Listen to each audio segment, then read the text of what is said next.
Welcome back to the channel everyone. मैं हूं CA Kavyata और आज हम देखेंगे अकाउंट फाइनलाइजेशन का नेक्स्ट पार्ट। अकाउंट फाइनलाइजेशन का फर्स्ट पार्ट मैं ऑलरेडी अपलोड कर चुकी हूं। अगर आपने फर्स्ट पार्ट नहीं देखा है तो डिस्क्रिप्शन बॉक्स में मैंने लिंक दे दिया, फर्स्ट पार्ट पहले जाकर के देख लीजिएगा।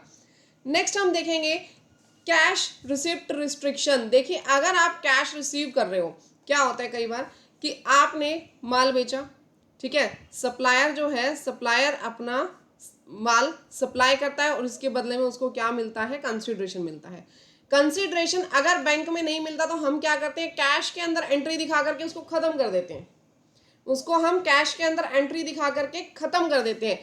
कई अकाउंटेंट्स ये गलती करते हैं, बट ध्यान रखिएगा, आप जब भी कैश दिखाएंगे आपको एक ट्रांजेक्शन के अगेंस्ट, यानी एक बिल के अगेंस्ट या फिर कंप्लीट ईयर की मैं बात करूं, किसी भी पर्सन से आपने 2 लाख से 1 रुपया कम लेना है, यानी 1,99,999 रुपीज, इससे ज्यादा आप रिसीव नहीं कर सकते।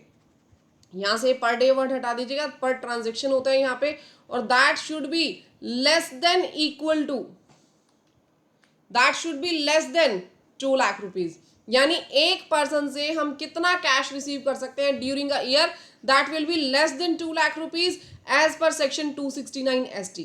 अगर आप सेक्शन 269 ST पढ़ेंगे तो साफ तरीके से लिखा हुआ है कि आप 2 लाख से कम रिसीव कर सकते हो, 2 लाख भी रिसीव नहीं कर सकते। मैम अगर कर लिया हमने, तो हमने जर्नल एंट्री डाल दी, कैश अकाउंट डेबिट टू फलाना फलाना पर्सन, तो आपको इस वायलेशन के लिए इक्वल अमाउंट ऑफ पेनल्टी लग जाएगी।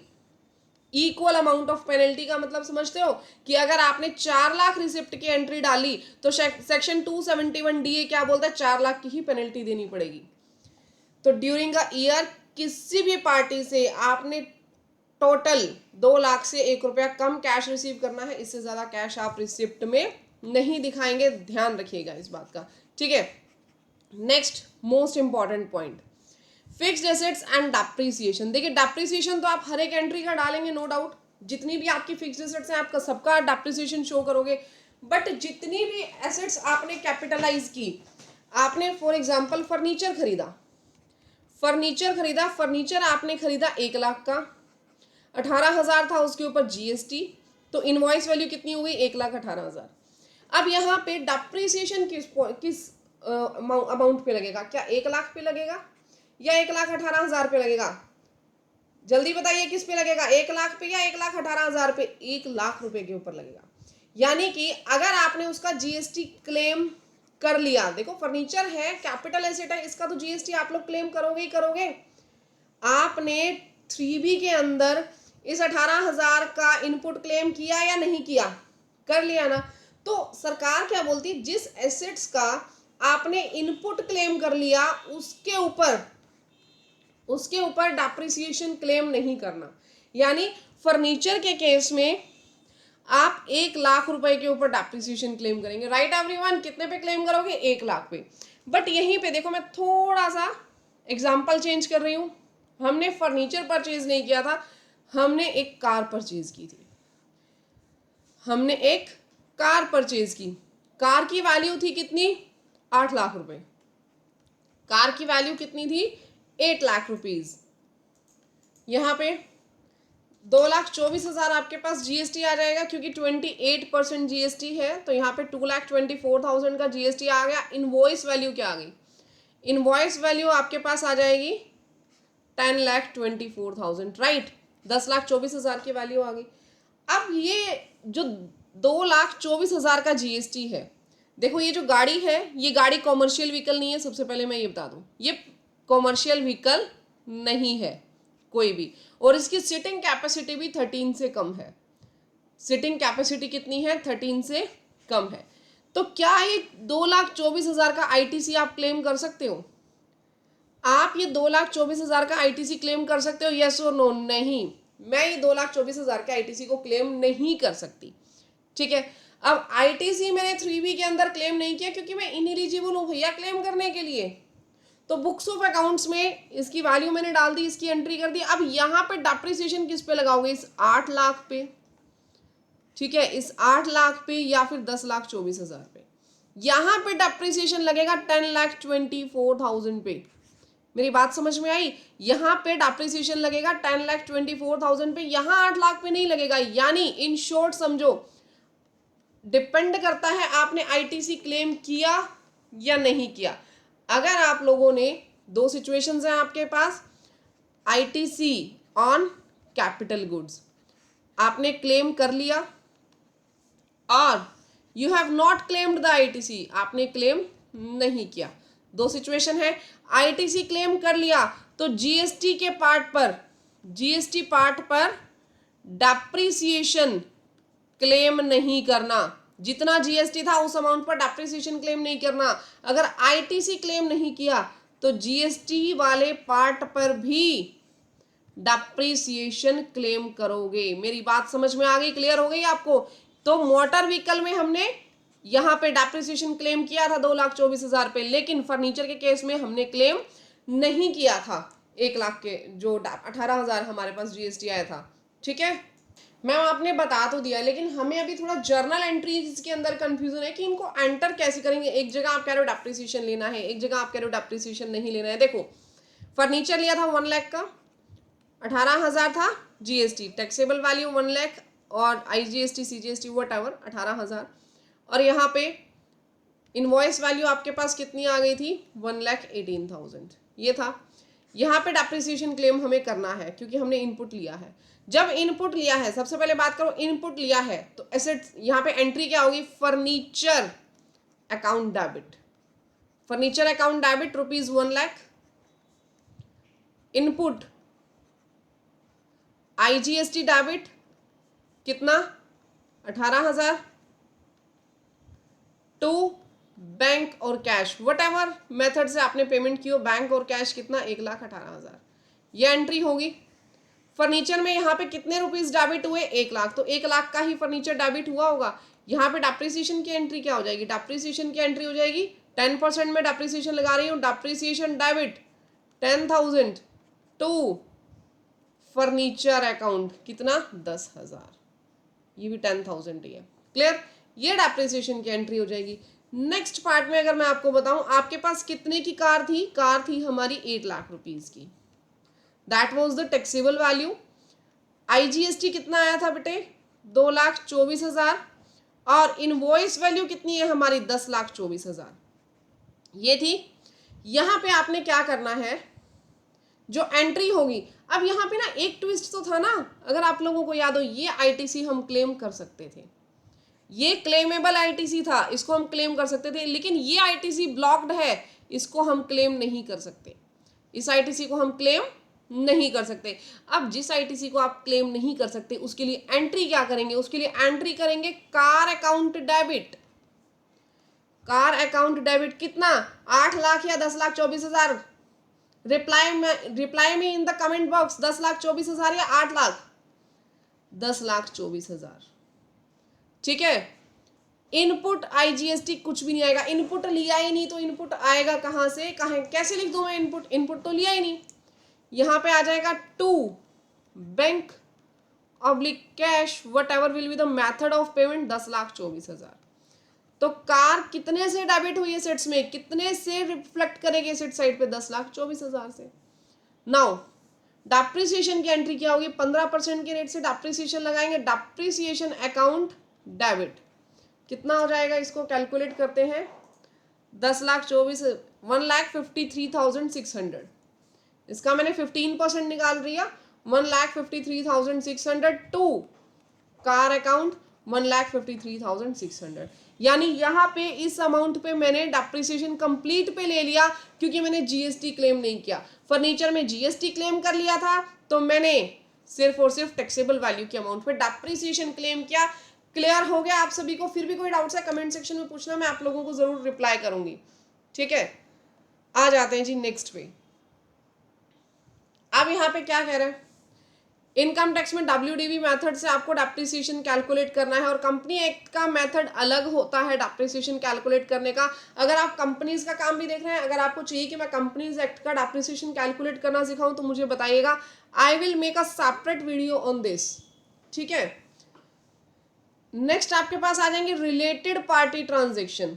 आपको अलग से निकाल करके रखना है कितनी रिलेटेड पार्टी ट्रांजेक्शन्स हैं। देखिए अगर आप सैलरी दे रहे हो, अगर बुक्स ऑफ अकाउंट्स में आप लोग सैलरी दे रहे हो रिलेटेड पार्टी को, तो अलग से आपको मेंटेन करना है और ये देखना है कि क्या एक्चुअल में उसकी इतनी सैलरी बनती है, एक्चुअल में उसकी इतनी सैलरी बनती है, उसको इतनी नॉलेज है। क्योंकि आपसे सीए सवाल करेगा कि रिलेटेड पार्टी ट्रांजेक्शन्स अलग से बताओ, रिलेटेड पार्टी को कितनी सैलरी की, रिलेटेड पार्टी को कितना इंटरेस्ट पे किया, या रिलेटेड पार्टी को कौन से अनसिक्योर्ड लोन आपने प्रोवाइड किए। तो ये डिटेल्स आप लोगों को एक डिस्क्लोजर के रूप में बना के रखनी पड़ेगी, ठीक है। नेक्स्ट जो स्टैट्यूटरी कंप्लायंस आपको ध्यान रखने हैं, पीएफ, ईएसआई, लेबर लॉ, ये सब आपको ध्यान रखने हैं कि क्या आपके पीएफ ईएसआई टाइमली पेमेंट हो रहे हैं। देखिए अगर पीएफ ईएसआई लेट पेमेंट हुई तो मंथली इसकी डिटेल जाती है आपके पास ऑडिट रिपोर्ट में। जब ऑडिट रिपोर्ट बनती है ना 3CB 3CD के टाइम पे लिखा जाता है अप्रैल के कब पे हुए, मार्च, अप्रैल, मई, जून, जुलाई एंड सो ऑन, कितना पे करना था, कितना पे किया, ड्यू डेट कितनी थी और एक्चुअल में कब पे हुआ। अगर एक दिन भी लेट होता था वो पूरा अमाउंट आप लोगों का डिसअलाउड हो जाता है। तो पीएफ ईएसआई में खास ध्यान रखना पेमेंट ऑन टाइम हो, पेमेंट लेट नहीं होनी चाहिए पीएफ ईएसआई की कभी भी, क्लियर। और जितना एक्चुअल में पीएफ ईएसआई बनता था वो पे किया भी या नहीं किया। इसके अलावा जितने भी एमएसएमई क्रेडिटर्स हैं, एमएसएमई क्रेडिटर्स यानी वो लोग जिनको आपने पैसा देना है और वो एमएसएमई होल्डर है, क्या उनकी एक अलग से रिपोर्टिंग बना के रखी है आपने। उनकी पेमेंट आप लोगों को लेट नहीं करनी, ध्यान रखिएगा। जितने भी एमएसएमई क्रेडिटर्स हैं, देखिए आपने करना क्या है और एक्चुअल में जो आपको करना भी चाहिए, अगर आप अपने क्लाइंट्स का जब काम देख रहे हैं तो आपको क्या करना चाहिए, जितने भी एमएसएमई क्रेडिटर्स हैं उनकी डिटेल बना कर रखो। आप अपने सभी एमएसएमई क्रेडिटर्स जितने भी के पास एमएसएमई है, आप उनसे एक एक्सेप्टेंस लो, आप उनसे एक एक्सेप्टेंस लेटर लो। अब एक्सेप्टेंस लेटर लेना मैम क्यों जरूरी है, देखो अगर आपके पास एक्सेप्टेंस लेटर है तो आप उसमें लिख सकते हो कि हम 45 डेज के अंदर आपकी पेमेंट करेंगे। अगर एक्सेप्टेंस लेटर नहीं है आपके पास तो आपको कंपलसरी 15 दिन के अंदर उनकी पेमेंट करनी जरूरी है, ध्यान रखिएगा। अगर एक्सेप्टेंस लेटर नहीं है तो 15 दिन के अंदर पेमेंट करनी होती है। एक्सेप्टेंस लेटर ले लोगे ना तो 45 डेज में पेमेंट करनी पड़ेगी। अब आप बोलोगे मैम हमें क्या पता कौन सा एमएसएमई है कौन सा नहीं है। देखिए अगर आपको नहीं पता तो समझ लो आप लोगों ने उन सबको एक मेल डालनी है, एक मेल डालिए लीगली और आप लोगों को बहुत बेनिफिट हो जाएगा इस चीज़ का। आप अपने क्लाइंट के नंबर, क्लाइंट की मेल आईडी से, जो ऑफिशियल मेल आईडी आपकी रजिस्टर्ड ऑन जीएसटी पोर्टल और इनकम टैक्स पोर्टल, आपने वहां से मेल डालनी है अपने सभी क्रेडिटर्स को। आप उनसे पूछें कि क्या आप एमएसएमई होल्डर हैं। अगर आपने 3 दिन में जवाब नहीं दिया तो हम मान लेंगे कि आप एमएसएमई होल्डर नहीं है।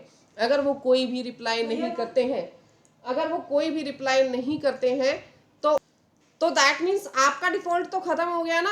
उन्होंने रिप्लाई नहीं किया तो इसका मतलब वो एमएसएमई होल्डर नहीं है, वो जवाब नहीं दे रहे हैं आप लोगों को। और अगर जवाब आ गया तो आप उनकी लिस्ट बना करके रखें, आप उनसे एक्सेप्टेंस लेटर ले लें। देखो अपने ऊपर कोई भी लाइबिलिटी मत रखना, आप उनसे लेटर ले लेना और एटलीस्ट 45 डेज का टाइम तो आप लोगों को मिल गया ना। और सीए तो आपसे पूछेंगे कि भैया बताओ एमएसएमई के कितने पर्सन हैं जिसको आपने अभी तक पेमेंट नहीं दी है, राइट एवरीवन। अब देखिए एमएसएमई का आपका क्लियर हो गया।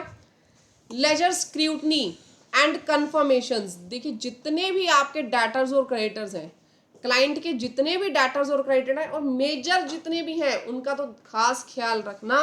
जितने मेजर डेटर्स और क्रेडिटर हैं उनके लेजर मंगवा लीजिएगा। देखिए अब जैसे राम है और श्याम है, राम कह रहा है कि मैंने श्याम से पैसा लेना है, कितना लेना है 5 लाख, ठीक है। राम कह रहा है कि मैंने लेना है, तो श्याम का खाता क्या बोलना चाहिए कि उसने उसको 5 लाख देने हैं। ये 5 लाख लेने दिखा रहा है तो ये 5 लाख देने दिखाएगा। दोनों का एग्जैक्ट लेजर तो तभी मैच होगा ना। और अगर ये कह रहा है कि मैंने 5 लाख लेने हैं, ये कह रहा है जी मैंने 4 लाख देने हैं, कल को कभी भी भगवान ना करे इनके ऊपर कोई भी लिटिगेशंस लग जाए और श्याम से लेजर मंगवा लिया तो दोनों का लेजर में मिसमैच हो जाएगा। और वैसे भी आप लोगों का लेजर मिसमैच है, अगर कल को लेना देना कैसे ठीक करोगे।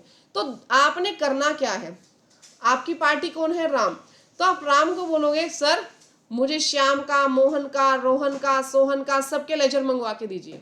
मुझे इन सब के लेजर मंगवा के दो। इन सब के लेजर जो है उसको राम के लेजर से मैच करो। इन सब की लेजर्स को राम के लेजर से आप लोग मैच करेंगे और फिर देखेंगे कि पार्टी जो है मतलब कंफर्मेशन ऑफ बैलेंसेस जो है उसके बाद देखोगे कि एक्चुअल बैलेंसेस दोनों के सेम है या नहीं है। कुछ भी उनमें अलग है तो उसे रिकनसाइल करो और चेक करो, सामने वाली पार्टी को भी कॉल करो कि ये जो ट्रांजैक्शन आपने गलत दिखाई है या इसमें कुछ गड़बड़ है या आपके एंड से कुछ गड़बड़ हो रही है तो उसे ठीक करो। तो इस तरीके से आपको लेजर देखने सभी के बहुत जरूरी है। सभी लेजर मंगवा के आपको कंफर्मेशंस लेनी है। जितने भी एडवांसेस आपने दे रखे हैं उनको रिकनसाइल करो, डिपॉजिट्स को, लोन्स को रिकनसाइल करो। सस्पेंस की सभी एंट्रीज आपने खत्म कर देनी, कोई सस्पेंस की एंट्री पेंडिंग नहीं रहनी चाहिए। जितनी बड़ी बड़ी ट्रांजेक्शन है अपने क्लाइंट से पूछो, उसको बिठाओ कि भैया ये सस्पेंस की एंट्री में खड़ी है, हमें समझ नहीं आया आपकी बैंक स्टेटमेंट से, बताओ इनका क्या करना है। वो आपको बताएगा कि इनको इस तरीके से डील करना है। Clear everyone? Now come to the next point, financial comparison and ratios. Financial comparison ध्यान रखिएगा, जान है अकाउंटिंग की। फाइनेंशियल कंपैरिजन करना बहुत जरूरी है। टैली में मैं आपको लेके चलती हूँ इसको डिटेल में समझाने के लिए। देखिए टैली पे आने के बाद आपको क्या करना है, सबसे पहले आप लोग देखेंगे प्रॉफिट एंड लॉस अकाउंट। ठीक है, प्रॉफिट एंड लॉस अकाउंट में आपने पिछले साल का कंपैरिजन साथ में ओपन करना है। ऑल्ट सी प्रेस करेंगे, 1/4/2023 से 31/3/2024 एक्चुअल्स। ठीक है, यहाँ पे आप लोग जा करके देखो कि लास्ट टाइम सेल कितनी थी, अब सेल कितनी है। लास्ट टाइम आपने किसी भी जो खर्चे किए थे उसके कंपैरिजन में इस साल कितने खर्च हो रहे हैं। लास्ट टाइम लैपटॉप रेंट दिया था, इस बार नहीं दिया, लैपटॉप रेंट नहीं दिया और आपका टेक्निकल काम है तो क्या आपने लैपटॉप परचेज कर लिए? देखो फिक्स्ड एसेट्स में जा करके नहीं किए तो इसका मतलब कुछ ना कुछ लैक कर रहे हो आप। बिना सिस्टम्स के तो काम होगा ही नहीं। पेट्रोल डीजल के खर्चे हो गए, रिपेयर एंड मेंटेनेंस हो गए, तो क्या इस बार रिपेयर एंड मेंटेनेंस नहीं हुई कुछ भी?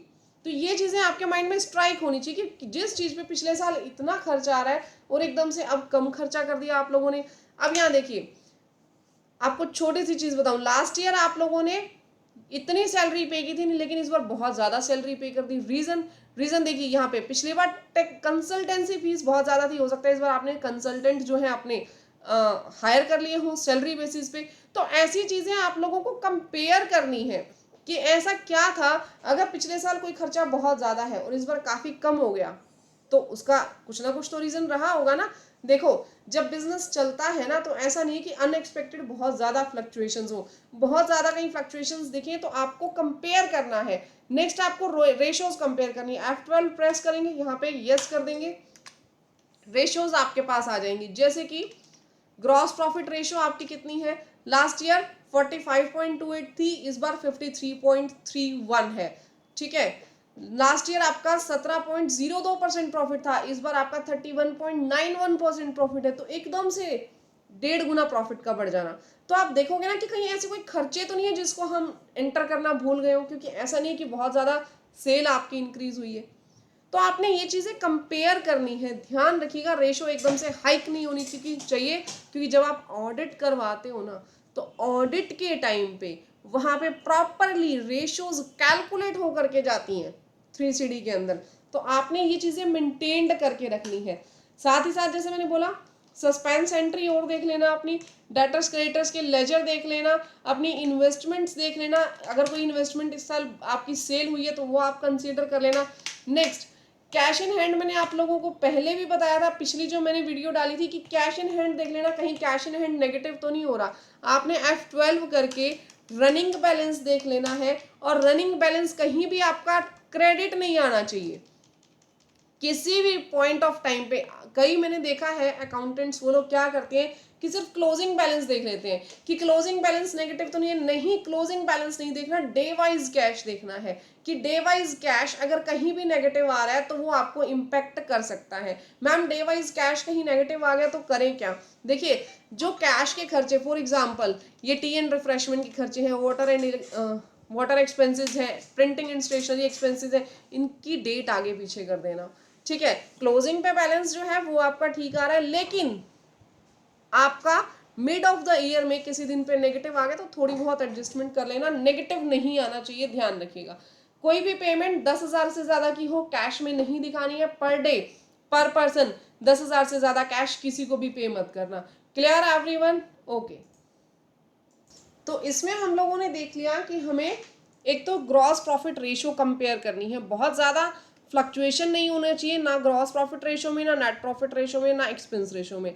तो मैम पिछले साल के कंपैरिजन में हमें कुछ ज़्यादा दिखाना चाहिए या कम दिखाना चाहिए नेट प्रॉफिट? देखिए, नेट प्रॉफिट अगर आप कल को बिजनेस लोन लेते हो या नेटवर्थ आपको अपनी दिखानी है, क्रेडिबिलिटी मार्केट में तब बनती है जब लास्ट ईयर से थोड़ा ज़्यादा ही प्रॉफिट हो। तो लास्ट ईयर के कंपैरिजन में आपको प्रॉफिट ज़्यादा ही दिखाना चाहिए, ज़्यादा होना भी चाहिए किसी भी फर्म का, ठीक है। तो जो भी अनयूजुअल फ्लक्चुएशंस हैं वो आपको देख लेनी है। डॉक्यूमेंटेशन आपको क्या क्या मेंटेन करके रखने हैं। देखिए, जितने भी अगर आपकी कंपनी है तो board resolution, meeting of minutes और आरओसी फॉर्म्स ये आपके पास ज़रूर होने चाहिए, ठीक है। तो जो जो आपके पास प्रोविजंस आप मेंटेन करो या कंटिंजेंट लाइबिलिटी अगर आपकी कोई ऐसी है तो उसके लिए एविडेंस होने चाहिए आपके पास, ऐसी मतलब किस बेसिस पे आप प्रोविजन क्रिएट कर रहे हो। तो सभी जर्नल एंट्रीज के अंदर नरेशंस क्लियरली डाल देना कि ये कंटिंजेंट लाइबिलिटी मैंने इस बेस पे जनरेट की है, ठीक है। नेक्स्ट आ जाते हैं ईयर एंड एडजस्टमेंट्स पे। ये ईयर एंड एडजस्टमेंट्स मैंने ऊपर आपको बता दी थी कौन कौन सी एडजस्टमेंट्स हैं इसमें, जैसे एक्रूड इनकम हो गई या एक्सपेंसेस हो गए। कौन कौन सी एडजस्टमेंट करनी है? एक तो सबसे पहले एक्रूअल्स को लेकर के, आपने कोई भी एक्सपेंसेस जो है आपके हो गए लेकिन आपने अभी तक पे नहीं किए। जैसे मैंने बताया था ना, लोन के ऊपर का इंटरेस्ट था, मार्च में आपने 10 मार्च को इंटरेस्ट पे किया और उसके बाद कब जाएगा? 10 अप्रैल को। तो यहाँ से 10 मार्च से 31 मार्च तक का जो भी इंटरेस्ट था वो हमने लिया था ना यहाँ पे, तो ये हो गए हमारे एक्रूअल्स। डेफर्ड रिवेन्यू, कोई ऐसी रिवेन्यू है मंथली बेसिस पे आपको रेंट रिसीव होता है, लेकिन वो रिसीव होता है हर मंथ की 15 तारीख को। 15 मार्च को रिसीव हुआ, ठीक है। अब कब रिसीव होगा? 15 अप्रैल को। तो 15 मार्च से लेकर के 31 मार्च, 15 मार्च से 31 मार्च के टाइम बीच का जो टाइम पीरियड है, इसका जो आपके पास रेंट हो गया वो आपकी एक्रूड इनकम हो गई ना, वो आपकी एक्रूड इनकम हो गई। तो ये भी आपने कंसीडर कर लेनी है। क्लियर? और एडवांस इनकम अगर आपके पास कोई हो गई जो आपके पास एडवांस में रिसीव्ड हो गई नेक्स्ट ईयर को लेके, जैसे अब यहीं पे किराया अगर आप एडवांस लेते तो आपके पास 15 दिन का एडवांस आ जाता। मेरी बात समझे?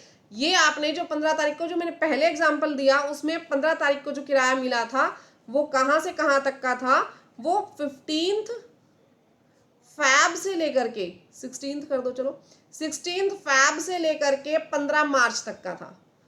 15 मार्च तक का किराया आपको 15, ठीक है, मिल गया आपको फैब से लेकर मार्च तक का। तो यहाँ पे तो आपका लेना बनता था, यहाँ पे तो आपका लेना बनता था। कितनी एक्रूड इनकम थी यहाँ पे? 15 मार्च से 31 मार्च तक की। तो जो भी किराया उसका हाफ कर देंगे। समझ आ गई मेरी बात? यहाँ पे इतने टाइम की इनकम तो लेनी बनती थी आपकी, तो इसको आप एक्रूड इनकम में दिखाओगे ना कि ये इनकम हमारी लेनी बनती है। बट यहीं पे अगर उल्टा होता कि आपको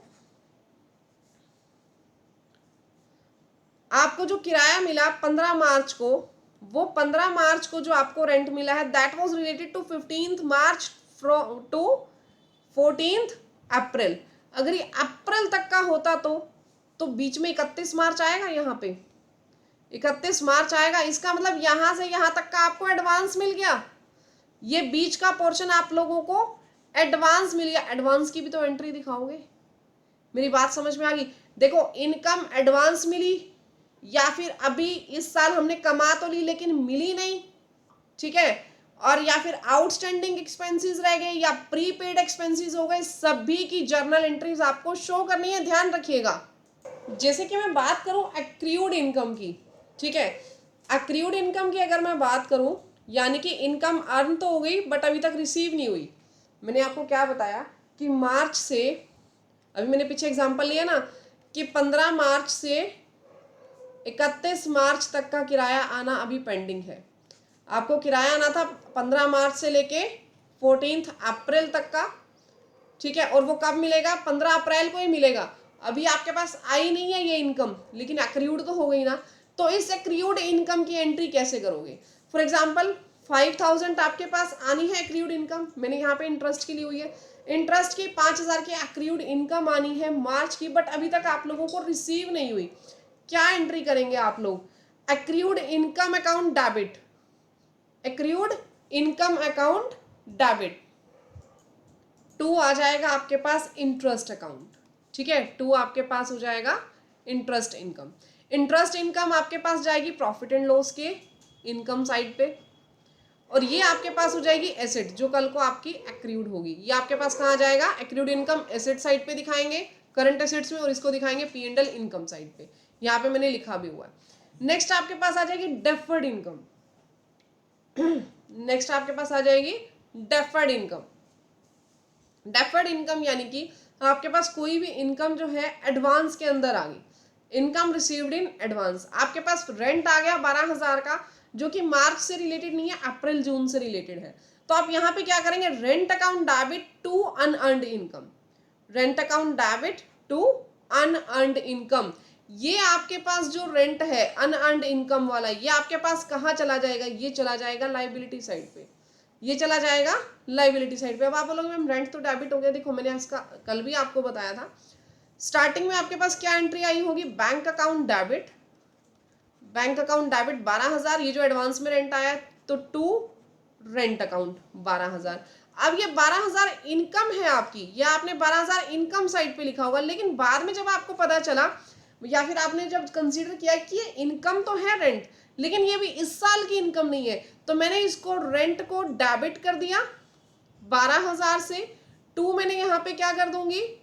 अनअर्न्ड इनकम या अनअर्न्ड रेंट, स्पेसिफिक नाम देना चाहो तो स्पेसिफिक भी दे सकते हो। अब देखो ये रेंट और रेंट तो आपस में खत्म हो गए ना, ठीक है, मतलब ये वाली दोनों एंट्रीज तो आपस में खत्म हो जाएंगी। आपके पास क्या बच जाएगा लाइबिलिटी साइड पे? Unearned rent. कल को क्या एंट्री करोगे? Unearned rent debit. Next year की बात कर रही हूं मैं, नेक्स्ट ईयर में अनअर्न्ड रेंट डेबिट 12,000, टू आपके पास क्या आ जाएगा? टू रेंट आ जाएगा 12,000 का। इस तरीके से आपको ये एंट्री शो कर देनी है ईयर एंड पे। क्लियर हो गई आप सबको? ठीक है, चले नेक्स्ट एंट्री पे। फिर भी कोई डाउट्स है पूछ लेना मुझसे कमेंट सेक्शन में, और वीडियो को लाइक, चैनल को सब्सक्राइब किए बिना मत जाइएगा। अब इतना मोटिवेशन आप लोगों का बनता है हम लोगों के लिए भी। आउटस्टैंडिंग एक्सपेंसेस की बात करेंगे। आउटस्टैंडिंग एक्सपेंसेस यानी कि एक्सपेंसेस तो इन करोगे लेकिन पे नहीं किए। जैसे 25,000 की सैलरी पे करनी है, मार्च की 25,000 की सैलरी ड्यू हो चुकी है, लेकिन पे हम कब करेंगे? नेक्स्ट ईयर में, नेक्स्ट फाइनेंशियल ईयर में। जैसे मार्च की सैलरी आप मंथ में अप्रैल मंथ में पे करोगे, अप्रैल मंथ में अगर पे करेंगे तो खर्चा किस साल का है? खर्चा तो 24-25 का है ना, खर्चा तो फाइनेंशियल ईयर 24-25 का है। अब 24-25 का खर्चा है तो 24-25 में ही दिखाइए। तो यहाँ पे हम एंट्री डालेंगे salary account debit to outstanding salary account, salary account debit to outstanding salary account. अब नेक्स्ट अप्रैल के अंदर एंट्री क्या कर दोगे? Outstanding salary debit to bank और कैश अकाउंट, वट एवर जिस भी मेथड से आप पेमेंट करोगे। मेरी बात समझ में आ गई? और यहाँ पे आउटस्टैंडिंग सैलरी कहाँ जाएगा जी? लाइबिलिटी में जाएगा, ये जाएगा लाइबिलिटी साइड में। सैलरी ऑब्वियसली खर्चों में जाएगा, एक्सपेंसेस साइड पे P&L में। क्लियर? यहीं पे आपके प्रीपेड एक्सपेंसेस भी हो सकते हैं, खर्चा एडवांस में पे कर दिया। एडवांस में अगर खर्चा पे कर दिया, देखिए ये एंट्रीज में वैसे कल भी आप लोगों को बता चुकी हूँ, फिर भी एक बार अब पॉइंट है तो मैं दोबारा रिवाइज करवा रही हूँ। Prepaid insurance debit to insurance account. आपने कोई भी खर्चा अगर एडवांस में पे कर दिया किसी भी चीज का, तो जितना भी खर्चा एडवांस में पे किया उसका पार्ट प्रीपेड वाला अलग कर दो। जैसे इंश्योरेंस था 12,000 का, ठीक है, 1 जनवरी को आपने करवाया था, अब 3,000 का खर्चा अप्रैल से जून का, अप्रैल से जून का खर्चा नेक्स्ट ईयर से रिलेटेड है, वो आपका एडवांस चला गया, वो आपका क्या चला गया? एडवांस चला गया। अब अगर एडवांस चला गया नेक्स्ट फाइनेंशियल ईयर में कितने का? 3,000 का आपका एडवांस चला गया, तो वो जो 3,000 का खर्चा है आपका, उसको आप कैसे शो करोगे? Prepaid insurance account debit to insurance account. और कल को वो एडवांस कैसे एडजस्ट हो जाएगा? Insurance account debit to prepaid insurance. फिर वो इंश्योरेंस आप खर्चे के अंदर डाल दोगे, ये प्रीपेड इंश्योरेंस आपका क्या बनेगा? ये प्रीपेड इंश्योरेंस आपकी एसेट बन जाएगी। क्लियर?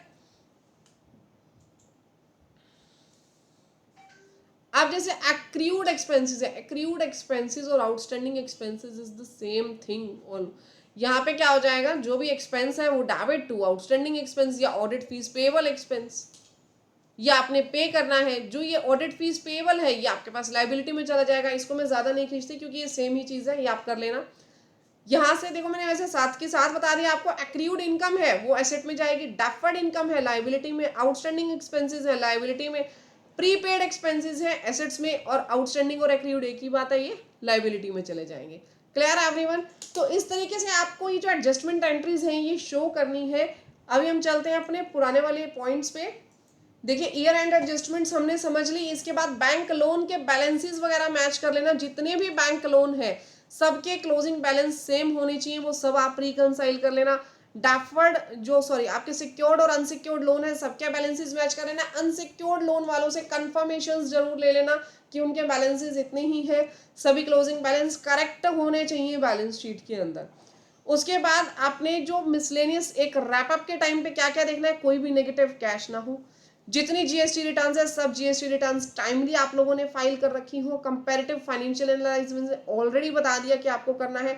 एक चीज और ध्यान रखिएगा, इनकम टैक्स का अगर रिफंड आया है, इनकम टैक्स का रिफंड अगर आया है तो उस रिफंड के ऊपर आपको इंटरेस्ट मिला होगा, उस रिफंड के ऊपर आपको इंटरेस्ट मिला होगा। ये जो इंटरेस्ट आपको मिला है इसको भी इनकम में कंसीडर कर लेना, भूल मत जाना, इसे भी इनकम में कंसीडर कर लेना। जितने भी टीसीएस टीडीएस के कंप्लायंस है वो आपने कर लियो। कंपनी के केस में सारे स्टैट्यूटरी रिकॉर्ड्स आप लोगों ने अपडेटेड कर लियो। तो इस तरीके से आपको कंप्लीट फाइनेंशियल एनालाइज करके चलना है। फिर भी किसी पॉइंट पे आपको ऐसा लग रहा है कि मैम इस पॉइंट में समझ नहीं आ रहा अकाउंट फाइनलाइजेशन पे क्या करें कैसे करें, तो मुझे कमेंट सेक्शन में पूछो, मैं आपको जवाब दूंगी कि उस केस में क्या करना है। इवन मैं ये भी सोच रही हूँ कि मैं अपने जितने भी व्यूअर्स हैं उनके लिए लाइव सेशन लेकर के आऊँ। लाइव सेशन में हम लोग डाउट्स जो हैं आप लोगों के वो डिस्कस करेंगे। अगर आप लोग इंटरेस्टेड हो लाइव सेशन के लिए कि एक वीकली एक बार आप लोगों का क्वेरी सेशन होना चाहिए, तो आप लोग मुझे कमेंट सेक्शन में बताओ और मैं आप लोगों के लिए क्वेरी सेशन जो है वीकली बेसिस पे रखूंगी। तो गाइज मिलते हैं नेक्स्ट वीडियो में, लेकिन जाने से पहले वीडियो को लाइक, चैनल को सब्सक्राइब करना मत भूलिएगा, क्योंकि जब मुझे मोटिवेशन मिलेगा तो मैं भी आप लोगों के लिए बहुत अच्छी अच्छी वीडियोस लेकर के आऊंगी। मिलते हैं गाइज नेक्स्ट वीडियो में, तब तक के लिए thank you, bye bye, take care everyone. कोई स्पेसिफिक टॉपिक हो जिसमें डाउट हो तो बता दीजिएगा कमेंट सेक्शन में। Thank you.